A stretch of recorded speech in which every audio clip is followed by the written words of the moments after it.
It's not just lust.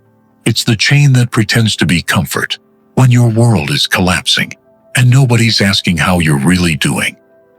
It's the one silence that feels safe when the noise inside your soul is screaming for someone to notice. It's the shadow that curls around you at night and makes you believe this is the only escape. And the part that hurts the most is how familiar it's become. It doesn't feel like an intruder anymore. It feels like a part of you. You never asked for this, but now it waits for you like a ritual. When the day goes dark, when nobody texts back, when you walk past the mirror and remember what they said about your body, when church ends and you're still the one walking home alone, and you tell yourself, just this one time, like it hasn't been that one time 100 times ago.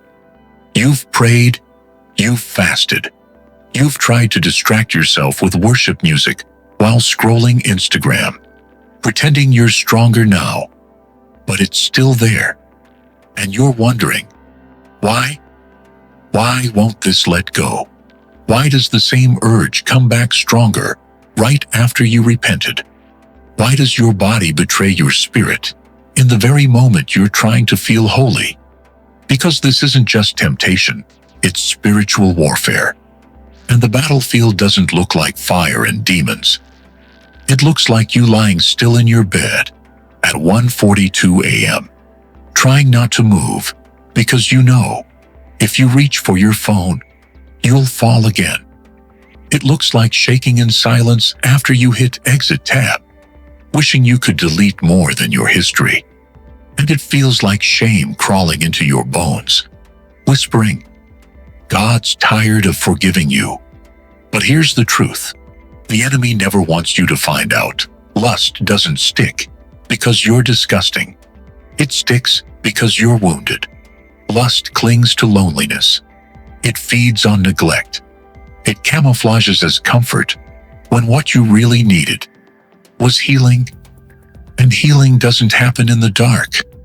That's why this is spiritual warfare, because the moment you bring your wounds into the light, the lies begin to lose power.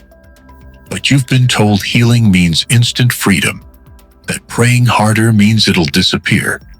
So when it doesn't, you think something's wrong with you.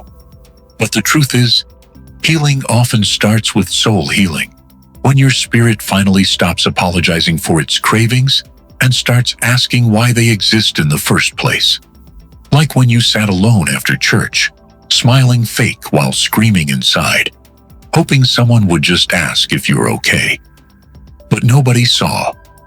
So you searched for what would see you, even if it was toxic, even if it left you emptier, even if it made you feel used the second it was over. And yet, God still stayed.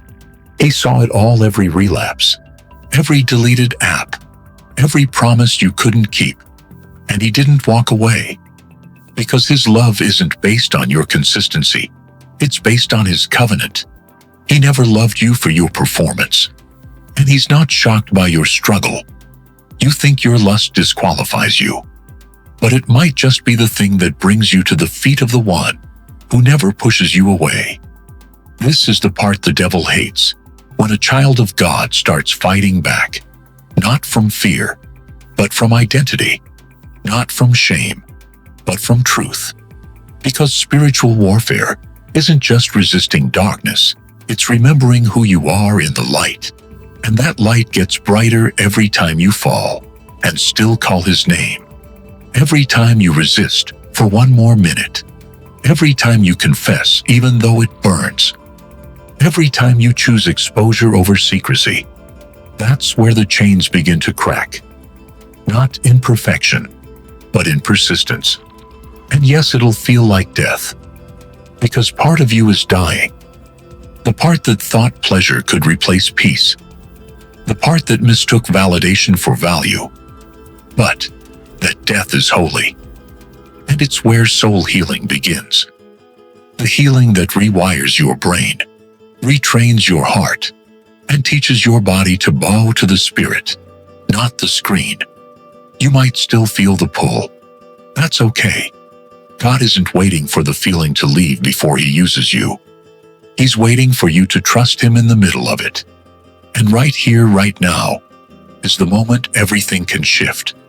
So fall to your knees, not in defeat, but desperation, and cry, "Oh God, that hearest the cry of the contrite, hear me now in this secret hour.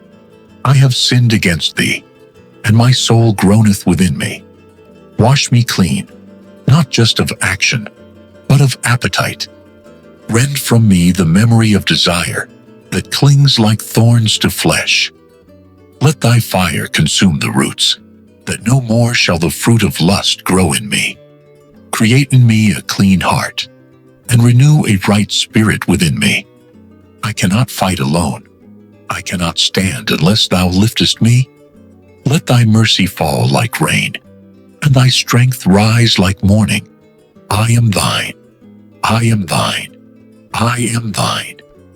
And if your hands are still trembling, if your heart is still racing, don't scroll to find another distraction. This was the moment God wrote for you.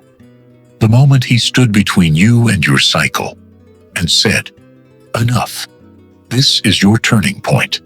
So, drop everything, turn off the noise, and make war." You were never meant to die in this pattern. You were meant to break it wide open.